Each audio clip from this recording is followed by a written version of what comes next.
साथियों, आप सब परेशान हैं। व्हाट्सएप, टेलीग्राम, फेसबुक, हर जगह आप लोगों को इस वक्त सूचना मिल रही है कि केवीएस का पेपर लीक हुआ है। तो आइए इस पर चर्चा करते हैं और आप लोगों को बताते हैं कि अब जो आप लोगों की चिंता बनी हुई है उसे लेकर के आप लोगों को इस चिंता को एक और रखते हुए सिर्फ अपनी तैयारी पर ध्यान क्यों बनाए रखना है।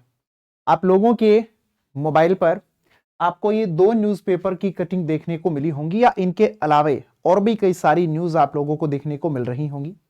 इसमें कहा गया है कि भास्कर ब्रेकिंग यानी कि भास्कर जो न्यूज़पेपर है उसकी ओर से ये आया कि पटना, आरा, गया, मुजफ्फरपुर केंद्रों पर हुआ खेल, यानी कि केवीएस टीजीटी परीक्षा में सेंध रिमोट पर सिस्टम लेकर सोल्व हुआ प्रश्न पत्र। दूसरी ओर हम लोग यहां पर देख रहे हैं पानीपत में बड़ा खुलासा, भर्ती के अभ्यर्थियों से 10 से 12 लाख रुपए में की थी डील, यानी कि जिस किसी के पास में 10, 12, 15, 20, 25, 50 लाख रुपया है वो जब जिस प्रकार से जैसे चाहेगा वैसे नौकरी ले लेगा। तो जो बच्चे दिन रात मेहनत कर रहे हैं उनका कुछ नहीं। रिमोट पर सिस्टम लेकर केवीएस टीजीटी का पेपर सोल्व करते 5 युवक गिरफ्तार। साथियों, ये सवाल है सिस्टम पर। आपने हम सभी ने बहुत बार ये जाना पढ़ा है कि अगर क्लास में कोई भी बच्चा फेल होता है तो उसके लिए जिम्मेदार टीचर होता है, और अगर हमारे देश के अंदर कोई भी परीक्षा जब सफल रूप से नहीं हो पाती है तो उसकी जिम्मेदारी कौन लेगा? अब इसकी जिम्मेदारी क्या केवीएस लेगा? इसकी जिम्मेदारी क्या सीबीएसई की ओर से ली जाएगी, या फिर इसकी जिम्मेदारी ली जाएगी मिनिस्ट्री ऑफ एजुकेशन के द्वारा? लेकिन अभी तक किसी की ओर से कोई भी बयान जारी नहीं किया गया है। मैं आप लोगों को और आप सभी प्यारे साथियों को एक बात कह देना चाहता हूं कि आगे जितनी भी परीक्षाएं अभी होनी है, आप लोग इन न्यूज को देख करके अपनी उस तैयारी को प्रभावित मत कीजिए। पेपर दोबारा होंगे ऐसा नहीं है। इस प्रकार की सिचुएशन जब कहीं पर होती है, मामला ज्यादा हाईलाइट होता है, और अगर लगता है अथॉरिटी को, लगता है अगर केवीएस को कि मामला जो है वो बहुत ज्यादा गड़बड़ाया हुआ है, तो वो सिर्फ उस सेंटर की परीक्षा को दोबारा करवाएंगे जहां पर लोगों को इस प्रकार से धांधलेबाजी करते हुए पकड़ा गया है। लेकिन बात तो हमारे सामने ये आती है कि ऐसा कब तक होता रहेगा? आप लोग, मैं, हम सभी सुना करते थे जब ऑफलाइन परीक्षा हुआ करती थी कि पेपर लीक हो जाते हैं, वहां पर कोई भी जिस भी स्कूल में, कॉलेज में जहां पर सेंटर होता है वहां से उन पेपर को चुरा लेते हैं या पैसे देकर के ले लेते हैं, उनकी फोटोकॉपी करके वापस ओरिजिनल कॉपी को रख देते हैं, और जो फोटोकॉपी करके जेरोक्स करके जो दूसरी कॉपी बनाई है उसको सर्कुलेट करके पेपर को लीक कर देते हैं। लेकिन जो ऑनलाइन आया इसमें पेपर में किसी प्रकार की कोई गड़बड़ी होगी नहीं, लेकिन यहां पर तो बड़ी बड़ी गड़बड़ी देखी जा रही है। कोई भी ऐसी हमारे देश के अंदर आज परीक्षा नहीं हो रही जिसके अंदर हम लोग इस प्रकार से परीक्षा लीक को लेकर के न्यूज देखने को ना मिलती हो। किसी भी परीक्षा को आप लोग देख लीजिए, जितनी भी ऑनलाइन परीक्षाएं होती हैं, हर किसी में कुछ ना कुछ, कहीं ना कहीं पर कोई ना कोई पकड़ा जाता है।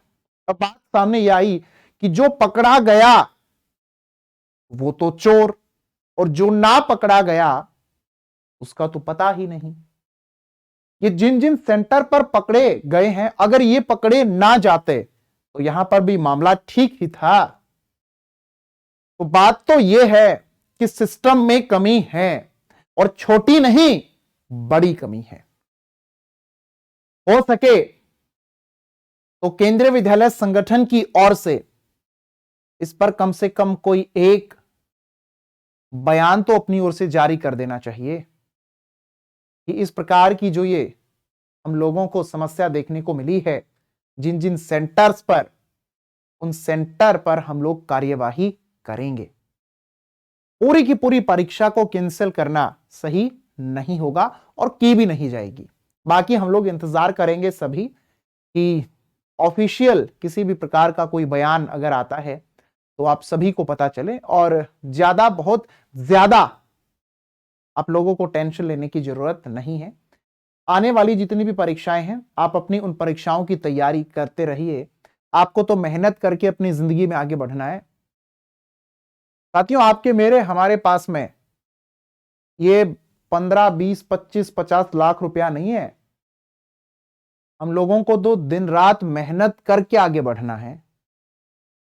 आप लोग अपने चारों ओर जो कुछ भी हो रहा है उसको जब तक आपकी परीक्षा ना हो जाए तब तक नजरअंदाज करके रखिएगा, क्योंकि आपके लिए जरूरी इस वक्त आपकी परीक्षा है, जिसका इंतजार पिछले 4 सालों में आपने किया था कि जब वैकेंसी आएगी तो हम अपनी परीक्षा को पास करेंगे। आपको एक सीट चाहिए, आपकी लड़ाई अपनी एक सीट के लिए है।